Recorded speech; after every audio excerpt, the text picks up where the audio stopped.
শান্ত নদীতে পাতা জালে আজ এমন কিছু ধরা পড়েছে যা দেখার জন্য জেলে একদম প্রস্তুত ছিল না।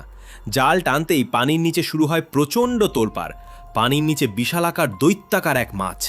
মাছটির শক্তি এতই বেশি যে জাল ছাড়াতে গিয়ে জেলেকে আছড়ে ফেলে দিল সোজা নদীতে। ভাগ্য ভালো, কোনো মতে নৌকার কিনারা আঁকড়ে ধরে প্রাণে বাঁচলেন তিনি। তবে দমে যাওয়ার পাত্র তিনি নন। মাছটিকে ধরে রাখতে প্রয়োগ করা হলো বিশেষ ট্রিক, বৌ ফিচিং বা ধনুক টেকনিক। মাছটির মাথা ও লেজ শক্ত রশি দিয়ে সি আকৃতিতে বাঁধার ফলে মাছটি দীর্ঘক্ষণ জীবিত থাকে এবং মাংসের মান একদম তাজা থাকে। কিন্তু এখানেই শেষ নয়, একটু এগোতেই একে একে ধরা পড়ল আরও দুটি দৈত্যাকার প্যাঙ্গাস মাছ। পানির মধ্যে মাছগুলো এতই ভারী যে 2-3 জন মিলেও নৌকায় তোলা যাচ্ছিল না। বাধ্য হয়ে মাছগুলোকে রশিতে বেঁধে টেনে তীরে আনা হলো। এরপর পাহাড়ি খাড়া পথ বেয়ে প্রকাণ্ড কাঠের লাঠিতে ঝুলিয়ে রাস্তায় তোলা হয়। প্রতিটি মাছের ওজন প্রায় 250 কেজি।